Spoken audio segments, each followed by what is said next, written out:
दोस्तों नमस्कार। आशा है कि आप अच्छे होंगे। मैं हूं विजय कुमार, एक इंग्लिश लेखक। मेरी एक बहुत नई किताब आ रही है, एम्प्टी कॉल्ड्रन, खाली कढ़ाया, जो इस्लाम में बुद्धि नाम की कोई चीज़ नहीं है, उस पर एक किताब लिख रहा हूं मैं। तो दोस्तों, जैसा कि पता है कि आपको, हम अल-तौबा आयत नंबर 5, अल-तौबा चैप्टर नंबर 9 की 80 आयतें आपको बता चुके हैं कि किस तरह जहरीली आयतें हैं।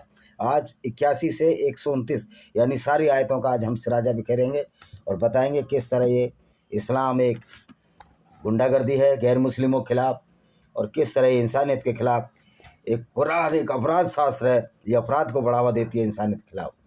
तो अब ये देखिए 81 आयत पढ़ लेते हैं। वे प्रसन्न हुए जो पीछे कर दिए गए अपने बैठे रहने के कारण अल्लाह के रसूल के पीछे, और उन्हें बुरा लगा कि जिहाद करें अपने धनों से, अपने प्राणों से अल्लाह की राह में। उन्होंने कहा, गर्मी में नहीं निकलो। आप कहते हैं नरक की अग्नि गर्मी से भीषण है, यदि वो समझते तो ऐसा बात ना करते। या मोहम्मद क्या करता था? मोहम्मद काफिले लूटता था, इसकी आदत थी। ये हैबिचुअल लुटेरा था, अपराधी था।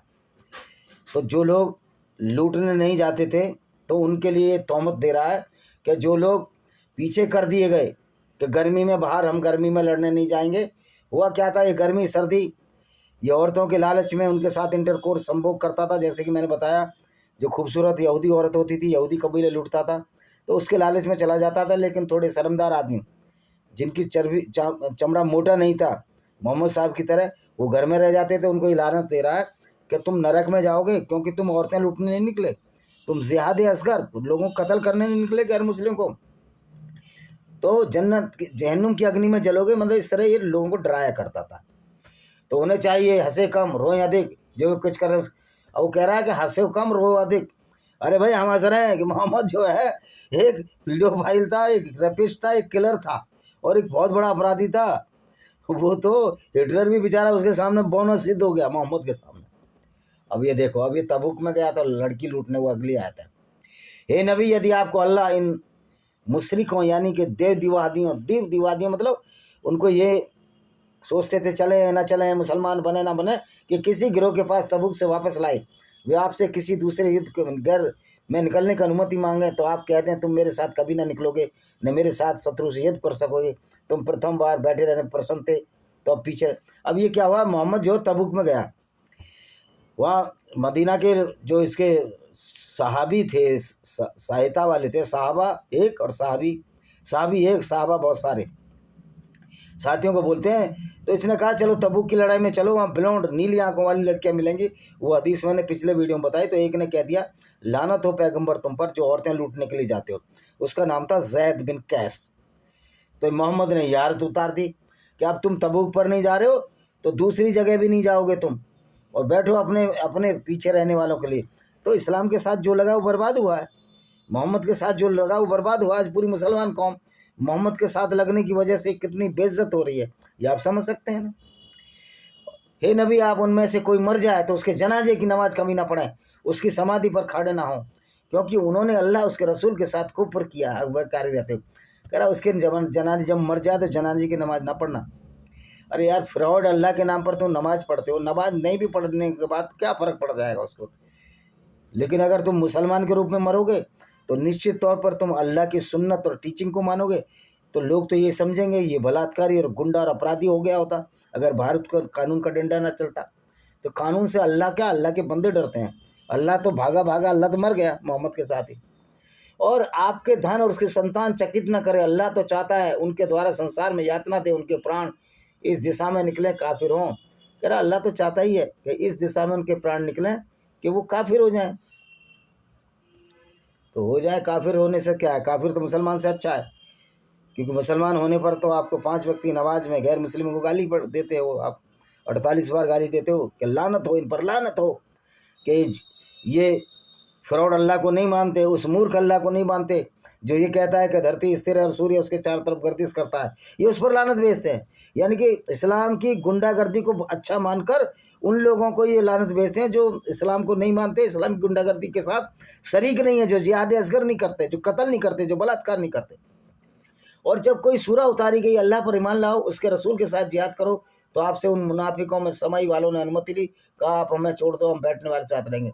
अच्छा, मज़े की बात है, अब ये आयतें उतारता था अल्लाह के नाम से। पहली बात तो जो जिब्रील फरिश्ता था वो फरिश्ता इनका नहीं था, वो तो गैब्रियल था। यहूदियों से इसने चोरी किया।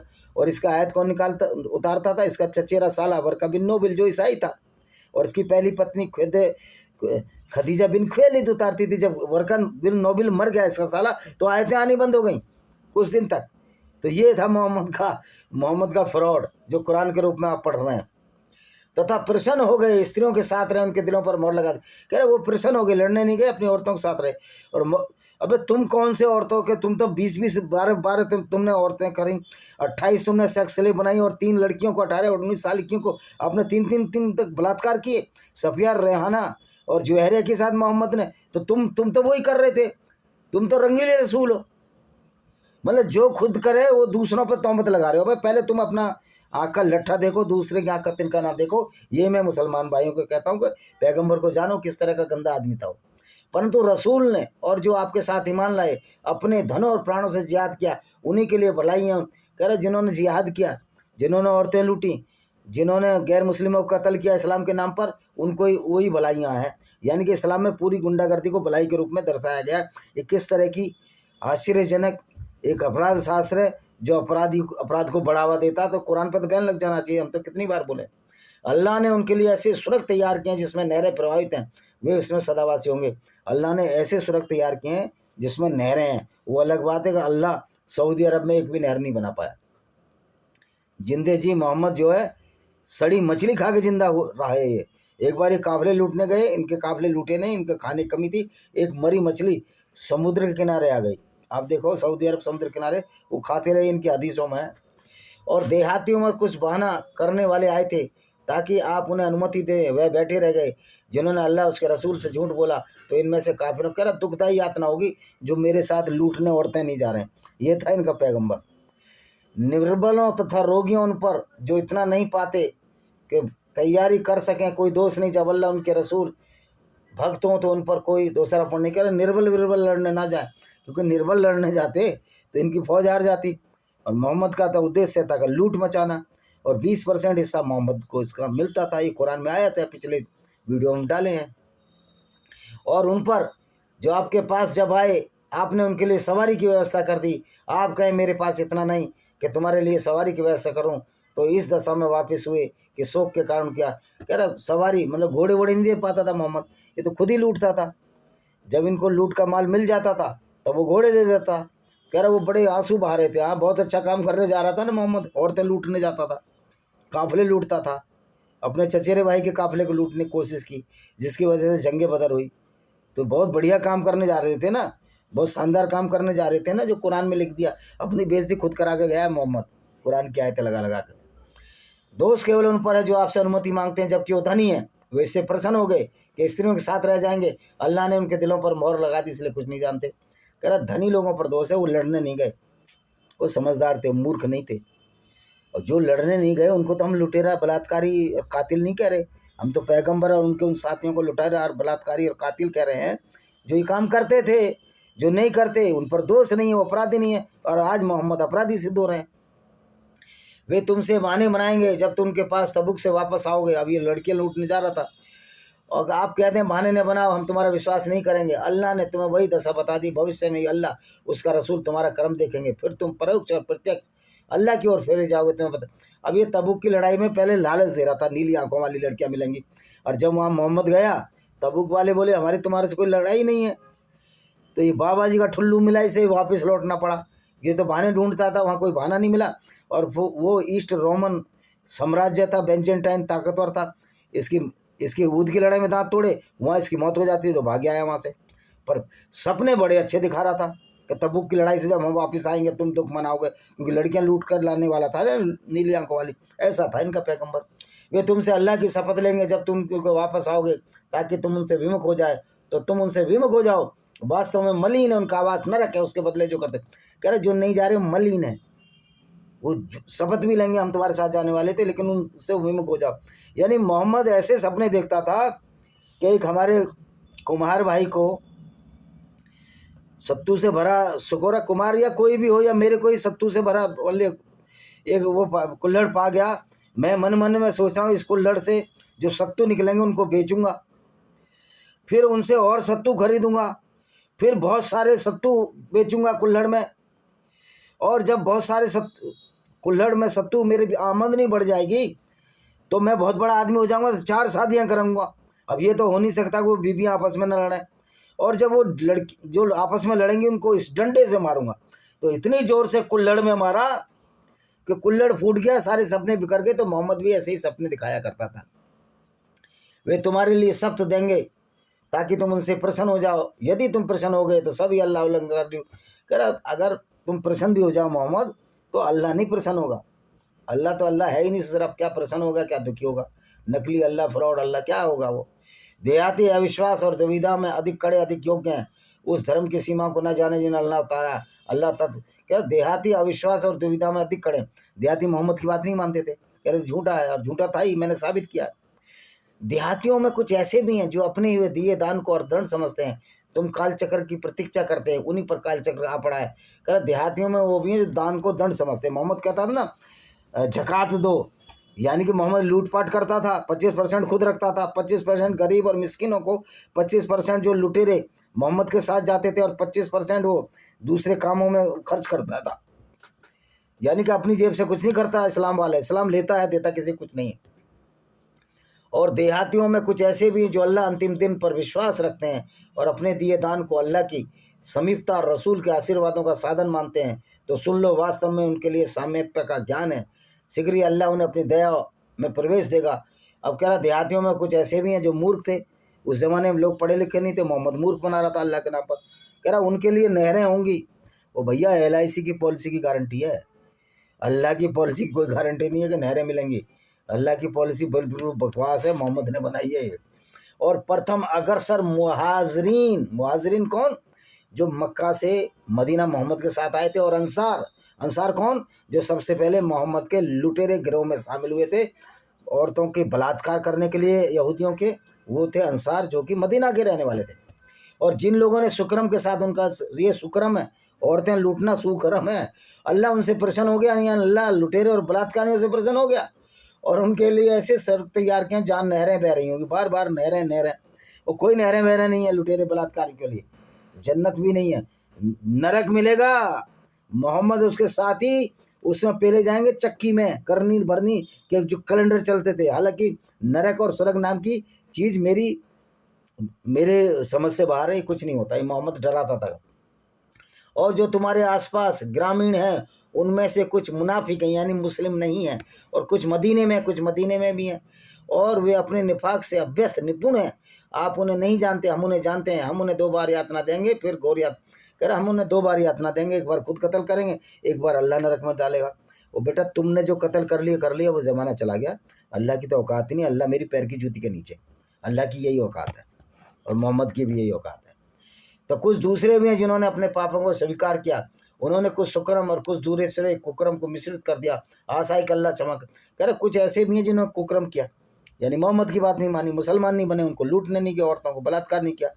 कह रहा ऐसों में से क्षमा कर देगा अल्लाह, क्योंकि मोहम्मद को उम्मीद रहती थी कि मेरे साथ ये लूटने पाटने चलेंगे तो मेरी सेना बड़ी हो जाएगी। इस्लाम की सेना मतलब लुटेरों की सेना, कातिलों की सेना, बलात्कारियों की सेना। जो पाकिस्तान इस्लामिक कंट्री है, ये लुटेरों और बलात्कारियों की सेना। जितने भी इस्लामिक कंट्री हैं, अगर मोहम्मद की सुन्नत पर चलते हैं, बलात्कारियों की सेना है, कातिल और लुटेरों की सेना, चाहे सऊदी अरब हो। हे नबी, आप उन्हें धनों से दान लें, उनके द्वारा उनके धन को पवित्र, उनके मनों को शुद्ध करें, उन्हें आशीर्वाद दें। वास्तव में आपका आशीर्वाद उनके लिए संतोष का कारण है, और अल्लाह सब कुछ जानने वाला है। अब बताओ, ये कह रहा है कि उनके मनों को शुद्ध करें, जो खुद लुटेरा बलात्कारी कातिल हो, सफिया के साथ 3 दिन तक उसके पिता और पति को मारकर बलात्कार करता रहा हो कैबर की घाटी में, वो दूसरे को क्या शुद्ध करेगा? ये सोचने समझने की बात है। क्या वे नहीं जानते अल्लाह ही अपने भक्तों की क्षमा स्वीकार करता, उनके दानों को अंगीकार करता? वास्तव में अल्लाह अति क्षमाशील। ना अल्लाह था ही नहीं, अल्लाह तो बागड़ बिल्ला मोहम्मद ने बनाया। ये सब मोहम्मद का खेल था। झूठे अल्लाह के नाम पर सारे कुकर्म किए इसने, और उसको अल्लाह के नाम से, माले गनीमत के नाम से सारा लूट का हिस्सा रखता रहा, लोगों को बेवकूफ़ बनाता रहा कि दुनिया तो कुछ नहीं है, आखिरत की दुनिया है, इसके मरने के बाद सब मिलेगा। तो तुम क्यों रखते थे भाई? और हे नबी, आप उनसे कहो कर्म करते जाओ, अल्लाह उसके रसूल ईमान वाले तुम्हारा कर्म देखेंगे, फिर उस अल्लाह की ओर फेर दिए जाओगे जो प्रत्यक्ष खुले ज्ञान का गानी है, तो वह तुम्हें बता देगा जो तुम करते रहे। कह तुम कर्म करते जाओ, मोहम्मद के साथ लूटते जाओ, औरतें लूटो, किले लूटो, और औरतों से बलात्कार करो, बस कर्म करते चले जाओ, फल देगा भगवान। भाई तुम कर्म करोगे तो जेल में चले जाओगे अगर मोहम्मद के हिसाब से कर्म करोगे आप। और इनके सिवाय कुछ दूसरे भी जो अल्लाह के आदेश से विलंबित हैं, वह उन्हें दंड देगा, उन्हें क्षम कर दे। अल्लाह अल्लाह तो कह रहा ताकतवर, अल्लाह अगर ताकतवर होता ना तो मोहम्मद का दांत बचा लेता।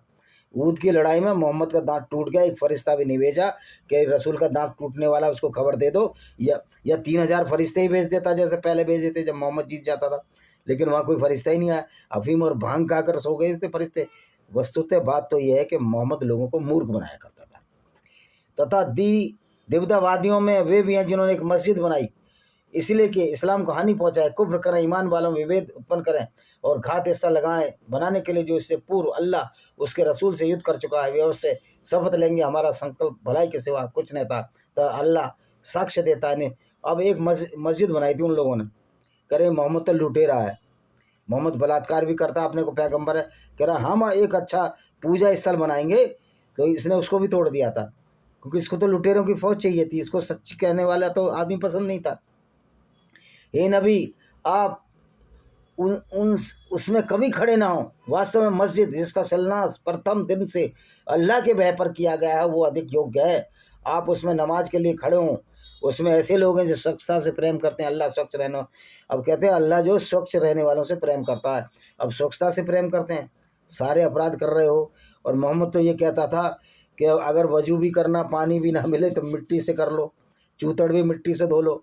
तो ये स्वच्छता है मोहम्मद की? यानी कि यार ये इस तरह के लोग हैं, बस पूछो मत।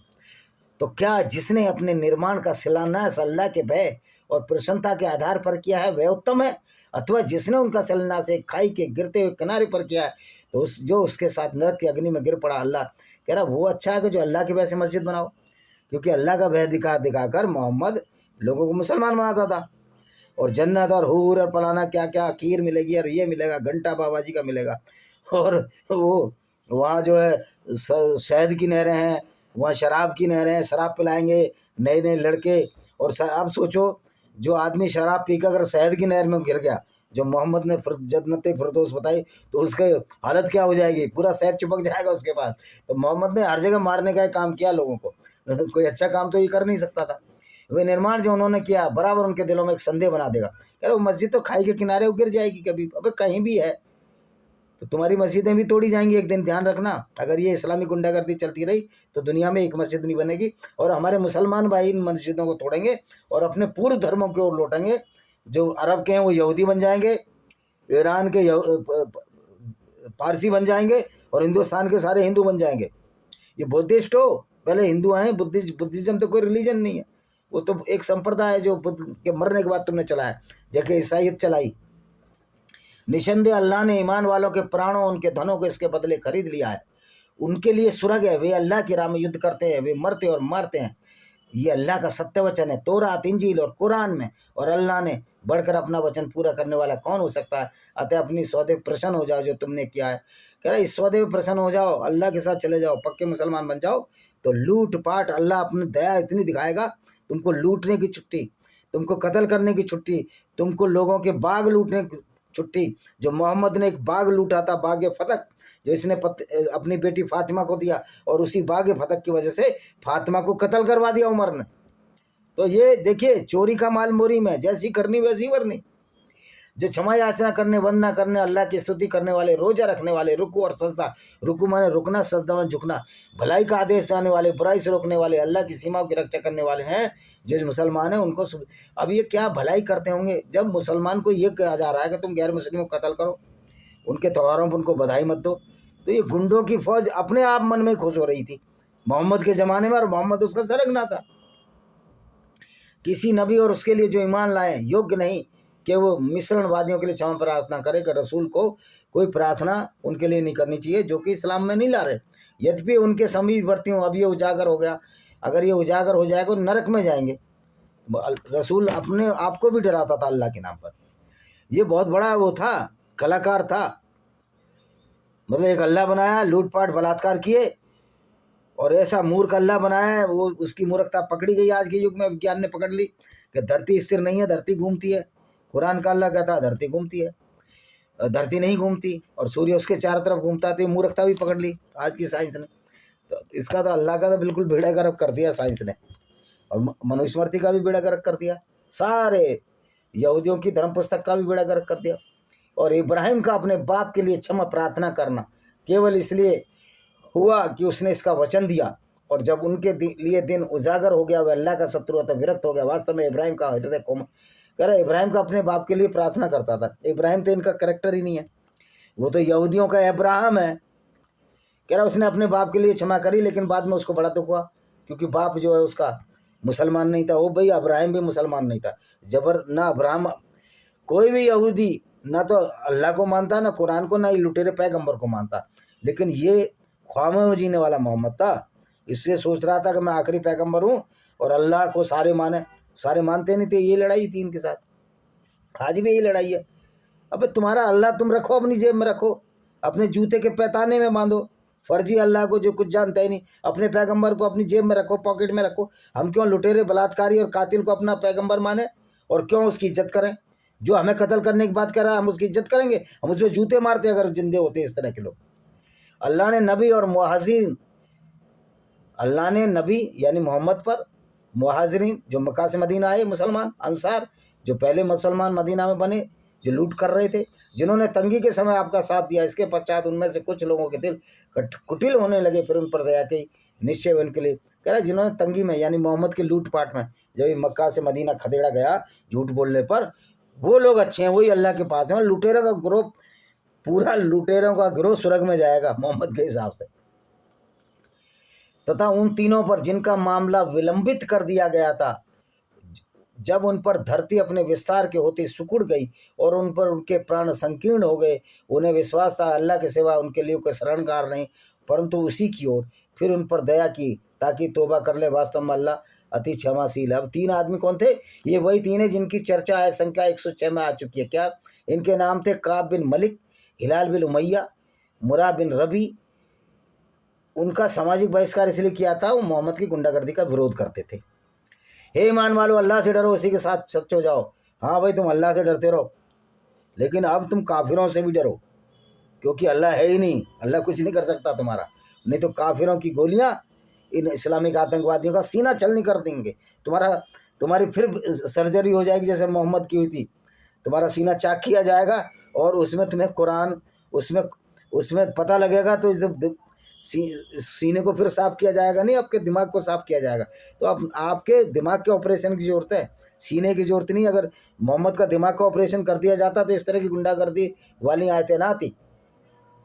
मदीना के वासियों, उसके आसपास के देहातियों के लिए उचित नहीं था कि अल्लाह के रसूल से पीछे रह जाएं और अपने प्राणों को अपने आपके प्राण से प्रिय समझें। ये इसलिए कि उन्हें अल्लाह की राह में कोई प्यास, थकान और भूख नहीं पहुंचती, न वे किसी ऐसे स्थान को रोंदते हैं जो काफिरों का प्रिय हो, या किसी शत्रु से कोई सफलता प्राप्त नहीं करते, परंतु उनके लिए सत्क्रम लिख दिया जाता। कह रहा मदीना के वासियों को उचित नहीं कि अल्लाह के रसूल से पीछे रहे, लड़ने चलो। और कह रहा अल्लाह जो सब कुछ देगा, भूख नहीं पहुंचती, थकान नहीं पहुंचती। अगर भूख और थकान नहीं पहुंचती तो अल्लाह का पैगंबर रसूल जब इस समुद्र के किनारे था एक बार और कोई खाने को नहीं मिला तो मरी मछली क्यों खाते रहे महीनों तक, बड़ी मछली? यानी कि सारा फ्रॉड है यार, और कुछ नहीं है। वे अल्लाह की राह में थोड़ा अधिक जो भी व्यय करते हैं और जो भी घाटी पार करते हैं उनके लिए लिख दिया जाता है। अब घाटी पार पार करके किले लूटता था ये, अब घाटी ना होती तो और ज़्यादा तेज़ी से लूटता ये। अगर हिमालय पार नहीं होता और मुसलमान हिमालय चाइना में होते तो फिर यहाँ इस्लाम फैलता ही नहीं। ये तो इस्लामी गुंडागर्दी इसलिए फैल गई, खैबर के दर्रे से इस्लामी गुंडे आए, अल्लाह के गुंडे आए, मोहम्मद के गुंडे आए, और जो मोहम्मद की सुन्नत को माने गुंडा है, सर्टिफाइड गुंडा है। ईमान वालों के लिए उचित नहीं कि सब एक साथ निकल पड़े, तो क्यों नहीं प्रत्येक समुदाय से एक गिरोह निकलता, ताकि धर्म में बोध ग्रहण करें और अपनी जाति को सावधान करें। और जो कह रहा वो सारे एक साथ निकलो, ये ठीक नहीं है, क्योंकि फिर इधर पर कोई अटैक कर देगा। क्योंकि मोहम्मद जब कत्ल कर रहा, दूसरों की औरतों से बलात्कार कर रहा, तो इसको क्या छोड़ देते हो? इस आयत में संकेत है कि धार्मिक शिक्षा की एक साधारण व्यवस्था होनी चाहिए, यानी कुछ पूजा करें, कुछ लड़ने जाएं, लूटने जाए, ये धार्मिक शिक्षा है? अरे ये अपराधी शिक्षा है कुरान। और ये जितने मौलाना हैं सब सर्टिफाइड गुंडे आतंकवादी हैं। हे ईमान वालों, अपने आसपास के काफिरों से युद्ध करो, चाहिए वे तुमसे कुटिलता पाएं, विश्वास रखो अल्लाह। कह रहा आपस में काफिरों से युद्ध करो, लूटो धन लाओ। मोहम्मद का कोई बिजनेस था नहीं। और खदीजा बिन खालिद का भी बिजनेस इस नामुराद ने चौपट कर दिया मोहम्मद ने। और जब कुरान की कोई आयत उतारी जाती है तो इन दो से कुछ कहते हैं तुम में से किसका ईमान इसने अधिक किया, तो वास्तव में जो ईमान रखते हैं उनका विश्वास आपसे कह रहा। जो किताब उतारी जाती है हरते हैं, ये हंसते हैं। भाई हंसने वाली बात ये यार, तुम्हारा मोहम्मद कहाँ की अफलातूनी बातें करता है, परंतु जिनके दिलों में दुविधा का रोग है इससे उनकी गंदगी और बढ़ जाती है। काफिर रहते ही मर गए, काफिर रहते मरना ज़्यादा अच्छा है। वो बेचारा मुसलमान को पूछो कितना मूर्ख बन के मरा कि जो मोहम्मद को अपना पैगंबर मानता रहा, ऐसा पैगंबर जो लुटेरा बलात्कारी कातिल था, जो तुम्हारी किताबों से ही जाहिर होता है। क्या वे नहीं देखते उनकी परीक्षा प्रत्येक वर्ष 1 या 2 बार ली जाती है, फिर वो तौबा नहीं करते, जमायत तो शिक्षा अर्थात उन पर आपदा आती है, अपमानित किया जाता है। सबसे ज़्यादा आपदा तो हमारे मुसलमानों पर आ रही है। कुरान को देखकर ना वो उगल रहे हैं, कुरान की ऐसी हड्डी बन गया है मोहम्मद उनके लिए, ना उगलते बनता है ना निकलते बनता है। छोड़ें तो मुसलमान मारते हैं कि ये मुर्तिद हो गया। अगर भारत में तो मारने की कोई प्रॉब्लम नहीं है, अगर रखते हैं तो वो जानते हैं कि हम लुटेरे बलात्कारी पैगंबर के नाम पर नमाज पढ़ रहे हैं। आज सबसे दुखी मुसलमान है इस दुनिया का। जब कोई दूसरी सूरा उतारी जाए तो एक दूसरे की ओर देखते हैं कि तुम्हें कोई देख तो नहीं रहा, फिर मुंह फेर कर चल देते हैं। अल्लाह उनके दिलों को फेर दिया है, इस कारण को समझ कर अल्लाह ने उनके दिमागों को फेर दिया है। अरे अल्लाह तो खुद फिरा हुआ, उसका दिमाग सिर फिरा। अल्लाह तो पागल है जो ये कह रहा है कि मैं धरती पे पहाड़ ऊपर से काट दिए, जबकि वास्तविकता है कि पहाड़ तो नीचे से निकलते हैं जब टेक्टोनिक प्लेटें टकराती हैं। तो ये अल्लाह ही मूर्ख है, ये भागड़ बिल्ला है। अल्लाह सही बोलते हैं सलीम वास्तिक साहब, ये अल्लाह नहीं है, भागड़ बिल्ला है जो मोहम्मद ने बनाया था। हे ईमान वालों, तुम्हारे पास तुम्ही से एक अल्लाह का रसूल आ गया है, उसे वो बात भारी लगती है जिससे तुम्हें दुख हो। वे तुम्हारी सफलता की लालसा रखते हैं और ईमान वालों के साथ बड़ा दयावान है ये रसूल, क्योंकि लूटपाट में पूरा हिस्सा दे देता था ये। हे नबी, फिर भी यदि वो आपसे मुंह फेरते हैं तो उनसे कह दो मेरे लिए अल्लाह का सहारा है, इसके अतिरिक्त कोई नहीं। अबे तुमसे पूछ कौन रहा है, तुम्हारे नबी से कह दो। ज़बरदस्ती अपने आप ही बड़ बढ़ाने की बात कर दी है मोहम्मद ने। इसी के साथ हम इस वीडियो को विराम देते हैं। वंदे मातरम, जय हिंद, आपका दिन शुभ हो। ये पूरी सूरा भी ख़त्म हो गई। अब कल 10वीं सूरत सूरा यूनुस बताएंगे, और बताएंगे किस तरह किताब एक झूठ मात्र का पुलिंदा है और किस तरह मोहम्मद ने लोगों को बेवकूफ़ बनाया। हमारे मुसलमान भाइयों के साथ सबसे बड़ा प्रांक इस मोहम्मद ने किया है और इनको बेवकूफ़ बना कर चला गया। और ये 3 और 4 बार पैंदी ऊपर उठाते हैं आसमान की तरफ, अल्लाह अकबर करते हैं, जबकि अल्लाह है ही नहीं। और फिर अल्लाह अकबर, अल्लाह अगर है भी तो मान ही नहीं है, क्योंकि वो तो दूसरों की औरतों को बलात्कार, लूटने और कत्ल करने की शिक्षा देता है। ऐसा अल्लाह मान हो सकता है क्या? आप सोचो और समझो, अपने दिमाग पर जोड़ डालो मेरे मुस्लिम भाइयों। आपसे मुझे कोई लड़ाई थोड़ी लड़नी, आप भी इंसान हो। लेकिन इस पैगंबर को मान रहे तो अपनी हंसी खुद उड़वा रहे हो, जो मोहम्मद को अपना पैगंबर मान रहा है और अल्लाह को दुनिया को बनाने वाला मान रहा है, जो अल्लाह ये जानता ही नहीं। वो मैंगो घंटा नहीं जानता कि धरती जो है पहाड़ ऊपर से नहीं गाड़े जाते, लेकिन पृथ्वी के अंदर टेक्टोनिक प्लेटों से टकराने से पहाड़ बनते हैं, जैसे हिमालय पहाड़ बना। लेकिन कुरान का अल्लाह कह रहा है मैंने धरती में पहाड़ ऊपर से काट दिए जिससे धरती उड़ ना जाए। ओ भाई, धरती कोई कागज़ है क्या? धरती तो मैग्नेट है बहुत बड़ा, अपने को समेटे हुए है। इसी के साथ हम इस वीडियो को विराम देते हैं। वंदे मातरम, जय हिंद, आपका दिन शुभ हो।